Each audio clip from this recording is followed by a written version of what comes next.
Well, we did some other things. We'll tell you. We'll tell you all about it. We're going to keep the suspense. Once we get there, we'll get there. We don't want to give it all away right now. Yeah. Hello, everybody. I am Nate from the Kraemer Life. And I'm Katie, also from the Kraemer Life. And today we are going to be doing a 1-month update of our time here at Mr. Wayne's. In tribute to a good friend of ours, Sean from the Modern Yeoman, we are going to do a farm-style tour. Y'all can just sit on your couch and relax, grab any beverage that you choose. Yeah, no need for sturdy boots on this update. We'll do the walk-in.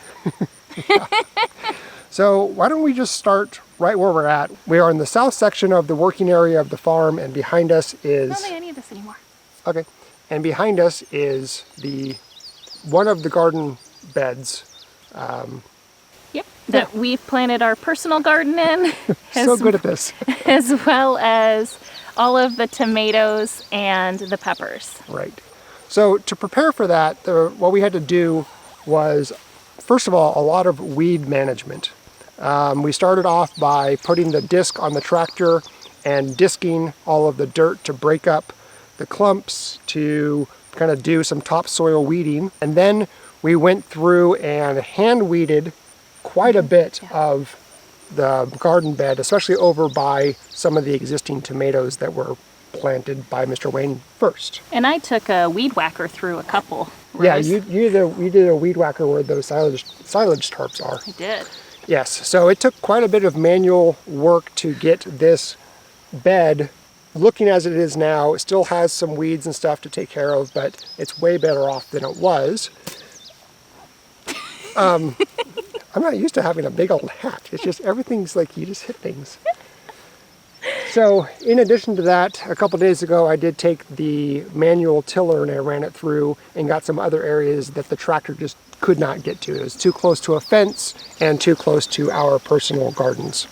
Once we were done hand weeding, we decided to speed up the process a little bit by using the bush hog. So we put the bush hog on the tractor and ran over the really tall weeds. We had to be careful because there was a lot of bricks and rocks in this area, mostly bricks, because he uses those to keep tarps down. Yeah, the tarps, the weed control down on the ground.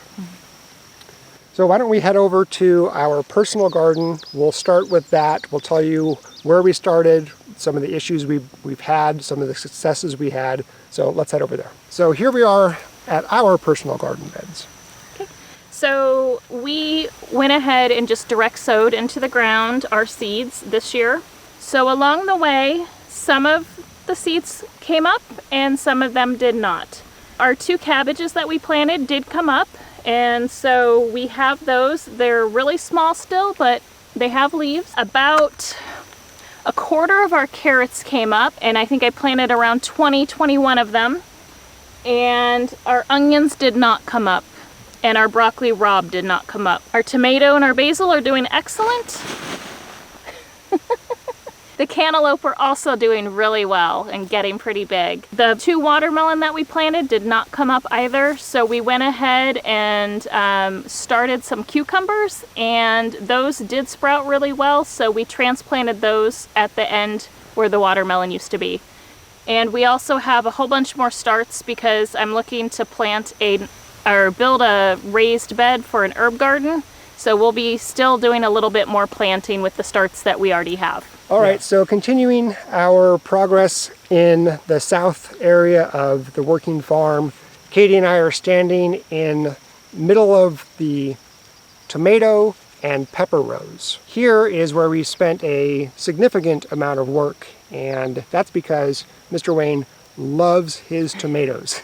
In fact, we transplanted 100 tomato transplants in these 2 rows. Mr. Wayne can take all of the credit for the peppers. I had nothing to do with those, and 25 of the tomatoes he did himself. We built another trellis on this side of the row, the left side behind us here, and that involved putting 7 poles into the ground. They are 9 feet tall, so 2 feet in the ground, 7 feet up, and then stretching some wire between those poles to make the actual trellis.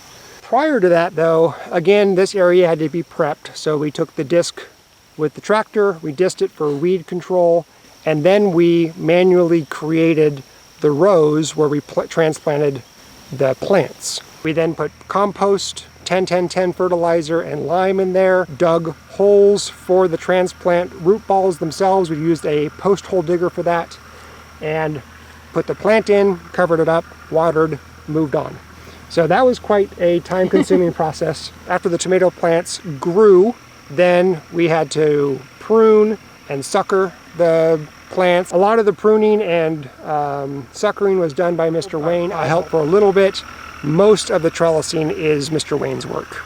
We did have a pretty bad case of blight on some of the tomatoes at the end of this row. That's why most of the leaves and stems at the bottom of the tomatoes are missing. So we're going to go ahead and move over to the next area of the garden while Mr. Wayne works on the tomatoes some more. So we have moved on to the elderberries. We had 15 elderberry starts that Mr. Wayne had. Helped dig some holes, put in the 10-10 fertilizer, some lime, some compost, and then after they were planted, put some mulch around them too to kind of protect them. Yep. To my left, behind me is the 2 rows of blueberries that Mr. Wayne's had for several years. Yeah.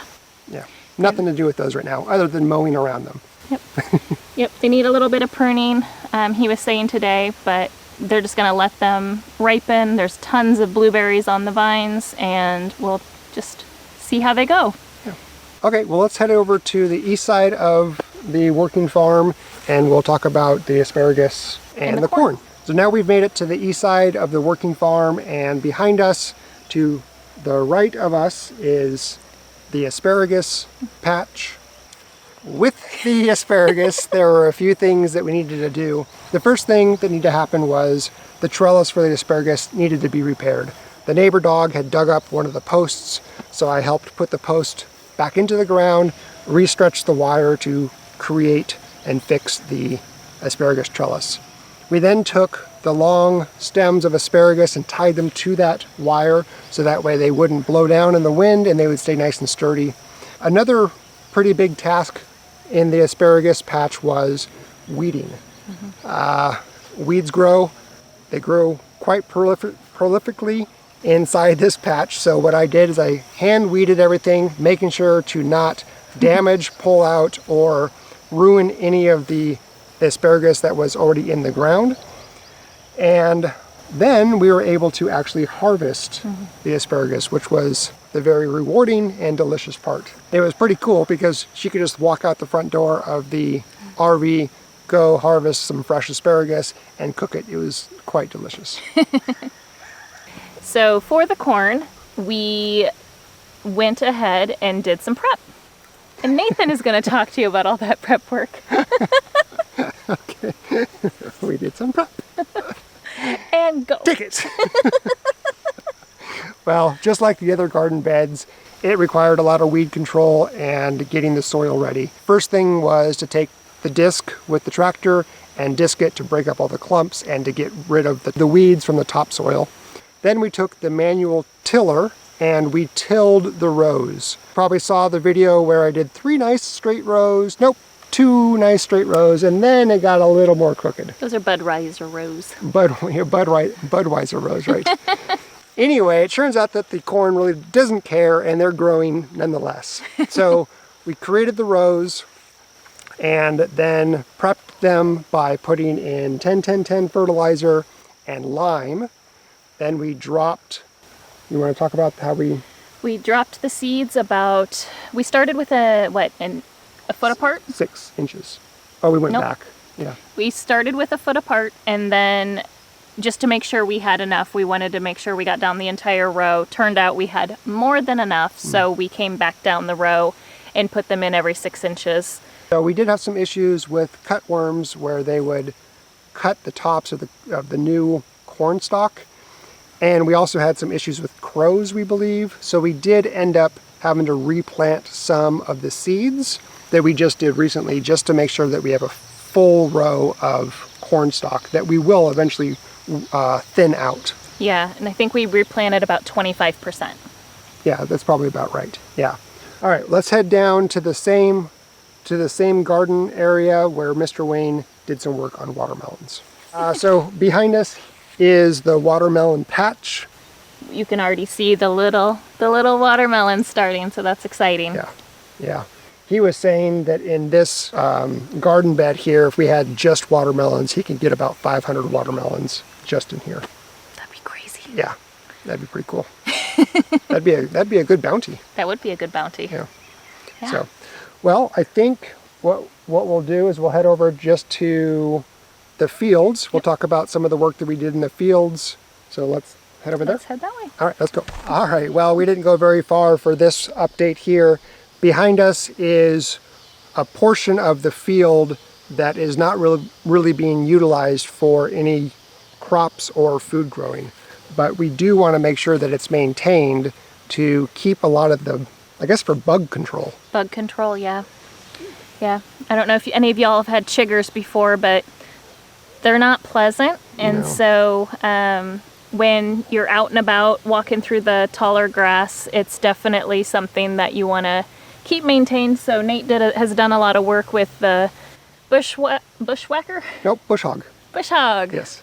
Nate's done a lot of work with the bush hog, getting it down, using the riding lawnmower just to keep up with maintenance. Also, of course, making sure that the chickens and around the poultry netting doesn't have too tall a grass so it hits. Yeah, so it doesn't ground out. Yep. Yeah. In addition to the chiggers, we also want to keep the grass low because of ticks and snakes and just whatever else. Yeah. So it just, and plus it looks nicer. Yeah. Okay, so let's head over to the newest member of the family, the chickens. The chickers. The chickens. The chickers. The chickers. So as y'all probably know, we got some chickens. We got 8 different kinds of chickens. And built a chicken coop from salvaged lumber. The little ladies are doing good for the most part. They're all getting along. We just have one, the mrwayne, who is having a little bit of issues adjusting and getting along with the other ones. So we have her separated for now. We're hoping we can reintroduce them and everyone gets along. Last night, I did try to reintroduce her to the rest of the flock, but she went back to her ways and started really going after 2 specific chickens, the speckled Sussex and the Welsheimer. It's Welsheimer. So she's back in chicken jail. I'm really not sure what to do at this point. We're thinking about maybe those chicken goggles. Glasses. Yeah. But if you have any suggestions, I think we would appreciate if you have experience in this and what worked well for you. Especially at this young of an age, because we know like they're trying to establish themselves, but she's gone beyond and drawn blood several times, and it's a little bit more than just trying to. Yeah, it's not the pecking order establishment or establishing at this point. It's definitely well bullying. beyond that. Yeah. And so right now is her first day that we've actually let her out, and she is in a little X-pen, a dog X-pen. And we're wanting her to get some grass and be able to get some bugs. We don't want to leave her just in the cage all by herself all the time, 24 hours a day. So we figured since we're still going to have to isolate a little bit longer than we had originally intended. Originally it was just going to be for the 3 days. We today gave her a few hours outside just so she could exercise.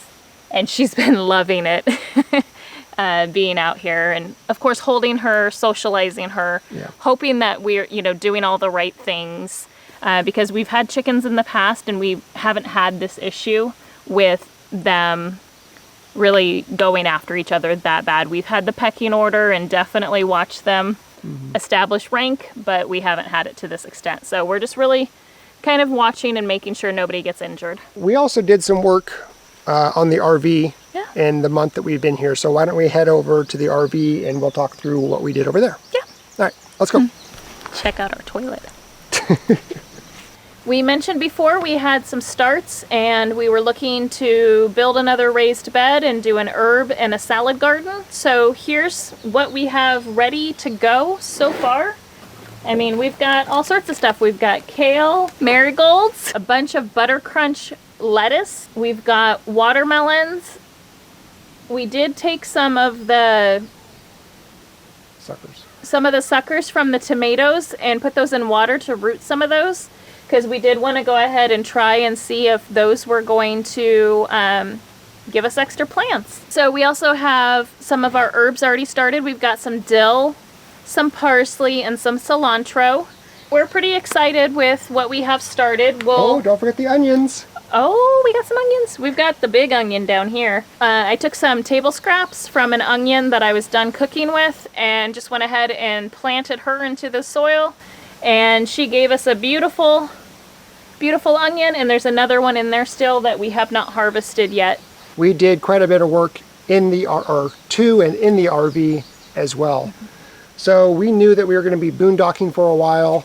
And part of that was to build a compost toilet. So we did. Yep. What we ended up doing is just using a 5-gallon bucket and a bunch of sawdust that comes from the sawmill that Mr. Wayne has on the farm here. And I built really simple square box made of 1x1 cedar boards that I had some reason taken with me from Portland. I don't know why I took them, but I did. And just built a box that goes around the 5-gallon bucket. Yep, that's at the proper height. Then we put the toilet seat on it and called it good. Yep. Yeah, it's not the most beautiful thing, but it's also not a long-term use for us. So one of the challenges that we had boondocking was to make sure that we had a good supply of fresh water. So we experimented with a couple different things. At first, we thought we would just haul our water down from the house by getting it from an outside spigot and pouring it into the freshwater tank via the vent, the freshwater vent on the outside of the RV. I just took a 5-gallon bucket, I put a hose at the bottom of it and a funnel, and funneled it into the vent hole of the freshwater tank. And while that worked, it was quite inconvenient for a couple reasons. One, we had to drive up to the house several times to get water from the house to the RV, and we could only do it during certain parts of the day when the bugs weren't as active. What we found was because the buckets were white, the bugs loved to cling to and sit on and be in the water. So we were having a heck of a time keeping the water fresh and clean. and the bugs not going into our tank. We thought about doing a bunch of filter systems, and it was just a hassle. It just really was quite a hassle. It worked, but it was a hassle. Yeah. And we just didn't want the contamination issues, because once bugs got in there, it is a sealed container inside the RV and not something that you can easily see. So we just didn't want to risk getting bugs in there and then them potentially nesting, laying more eggs. Yeah, who knows how that could have potentially contaminated the water for us, because that is our only source of drinking water. Yeah. While we do use a Brita filter for most of our drinking water, it doesn't always happen that way. We could have put inline water filters inside the RV. There's a whole bunch of stuff we could have done to not have to worry about that issue, but it just wasn't really worth it. We found an easier way. So what we ended up doing really killed 2 birds with 1 stone. Mr. Wayne observed us hauling water one day, and he's like, we're just going to put a stop to this. And so the next morning we ended up working on bringing water from the house down to the RV, but also to bring water to the working farm area using PVC piping that went from the house down to the RV. It's about 300 feet of PVC piping. And at first we thought it was going to be a pretty temporary solution, so we didn't want to make it permanent by gluing it together. But that ran into a couple issues. We couldn't have the water pressure up enough to really use the water other than filling the tank, and that was pretty slow. So after about a week of doing that and having to constantly adjust the water pressure up at the house or put pieces of PVC back together that broke apart from too much pressure, we was like, why don't we just glue these together? We realized that we're going to be using this longer than we think we're going to be using it, not just for filling the RV, but also for watering all of the plants that are down here in the working farm area. Yep. So one of the major milestones that I think we had was bringing a fresh, reliable source of pressured water down to The fields. The fields, yeah, which is great. So it's no more hauling water in buckets. It is now hauling a hose around to water things. And so down the line, we will improve either with drip lines or sprinklers or something else. But for now, Yep. it is a huge time saver, Yes. not just for our RV and getting water to the RV, but also, Yeah, to make sure all the plants are growing and thriving, because we have gone through a couple dry spells since we planted, and we've had to water a little bit more than normal this time of year. yeah. We are here on the north side of the working farm, right by the Sawmill Shelter. And Mr. Wayne and I have been doing some projects on it, and I wanted to walk through some of those with you. You can see to Katie's right over there. So that was a volunteer tree. Actually, there's a couple of them that grew through some old fencing, and over time it just kind of got out of control. So recently we cut that down to bring more light into the area and help us with some of the cleanup efforts that we're doing at the Sawmill Shelter. There was an area on the roof that required some waterproofing, so I helped with waterproofing of that roof so that way it lasts longer. And one of the big projects that we're working on now, which there will be a video about later, is one of the posts, one of the beams on the Sawmill Shelter. We recently found a pretty large, significant size crack in it that will compromise the structural integrity, thank you, of the Sawmill Shelter itself. So we have braced it. It is no longer going to, It's a technical term, folks. it's not going to do that, but it does require the long-term fix. So we are working together on that. We've had some help from some neighbors with it as well. There will be a video on that, but it's a pretty exciting project because it's something I've never done, and yeah. Learning is good. Stay in school. How awkward can I make this? Pretty awkward, honey. Pretty awkward. Is that it? Is that all you did? Yeah, that's all I did. That's it? That's all we've done. Slacker. Well, edited a few vlogs, Yeah. done laundry. Yeah. Oh, we had the other downside of not being in an RV camp is your gray water. Yeah. Yeah. I think what we're going to do is a video about living off-grid or boondocking in an RV. Yep. Because there are some things that we've learned, pros and cons to that. So stay tuned for that video. I think that'd be fun just to kind of show the differences for those of you who lived in an RV or are living in an RV or even considering living in an RV. It's definitely a little different. Yes. than living in a house or even living in an RV park. Yes, very, very, Very different. Very different. We were not aware of how different it was going to be, so we'll run through the pros and cons of that. Yep. Yeah, but for now, I think that's a pretty good wrap up of what we've done in the first month of living on Mr. Wayne's farm, and yeah. So far, so good. Woofing it is working out. Yeah. So, well, thank you all very much. Until next time, bye. Take care. Bye-bye. Hello, everybody. I'm Nate from the Kraemer Life. And I'm Katie, also from The Kraemer Life. And today we're going to be doing a 1-month update. We have been at Mr. Wayne's farm for a little over 1 month. And Hi. And behind us is one of the beds, field beds. One of the beds. What are they called? Garden bed? Yeah, well, one of the large garden beds. Could be a field. It's not a field. I mean, I guess it is a field with no grass. Yeah. We got this. Yeah. So now we've made it to the east side of the working farm, and behind us, to the right of us, is the asparagus patch. The row of asparagus, where the asparagus grow.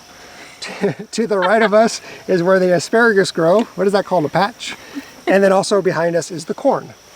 So with the asparagus, I'll talk about the asparagus, and then you talk about the corn. Correct. All right.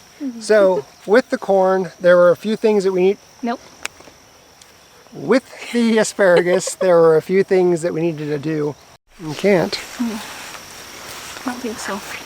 Look at us. Look at the farmers we've become, or Look at this. trying to become. Oh, no, it can't reach you. No.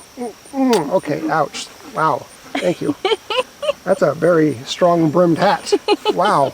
I'm gonna have a red mark across my forehead during this whole thing now. All right. Oh, Oh, sorry. you gotta go around the brim, honey.